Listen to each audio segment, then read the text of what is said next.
situ aku baru tahu ternyata kalau gabut pas liburan mereka nggak ngapa-ngapain tuh pasti main game, pasti. gamenya lama. Jadi dari situ aku harus memberikan mereka kegiatan baru.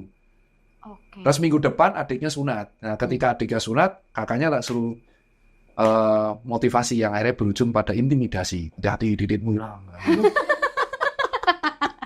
Jadi kita harus tag team. Jadi kita nggak bisa kayak kalau ibunya lagi kerja terus aku juga kerja itu berat. Tapi tetap babysitter ada hadir di situ. Ya. Ibu-ibunya tuh untuk mengawasi. Secara teknis. Berarti Dia teknis babysitter, tapi ya. teknis tak suruh ngawasin garap. Jadi bener-bener direkam. Dan aku nggak pernah video call. Karena nggak efektif. Aku udah pernah nyoba. Itu tak ACC betul kata dokter.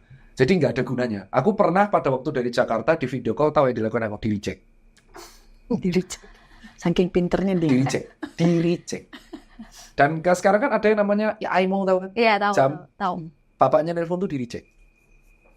Jangan nelpon kalau aku nggak nelpon, malu di depan teman-teman. Oke. Udah memasuki fase-fase itu. Adanya juga maksudnya di-reject. Padahal adanya masih kelas 1 SD ya, mau Iya, 1 SD kan. dan dari situ kita tapi kalau bareng ya kita harus bareng. Jadi kayak makan ya bareng, ini ya makan bareng, ini bareng. Jadi itu nggak bisa dilepasin kayak kalau di rumah berarti bapak cari uang kerja pulang tidur. Aku nggak nganut sistem itu aku. Oke. Kalau gitu terus nanti dia nggak akan tahu bola, nggak akan tahu outdoor, nggak akan tahu renang, nggak akan tahu musik, nggak akan tahu band-bandan, nggak akan tahu hobi. Udah jadinya jadi bocil toksik. Iya. Bocil toksik itu karena mereka gabut aja di rumah.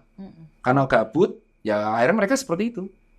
Kalau Berarti memang nggak pernah membiarkan anak dokter ini merasakan yang namanya bosan. iya nggak boleh. Aku tahu soalnya. Kalau mereka bosan tuh tahu dari mukanya. Selalu tak sidak di kamarnya.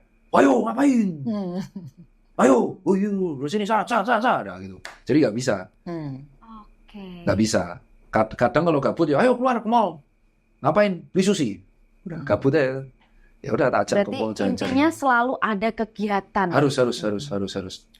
Liburan ini yang paling serem. Jadi liburan ini orang lain pasti keluar negeri. Enggak. Aku liburan kemarin kenaikan kelas ke pantai. Ya. Liburan ini mau naik gunung.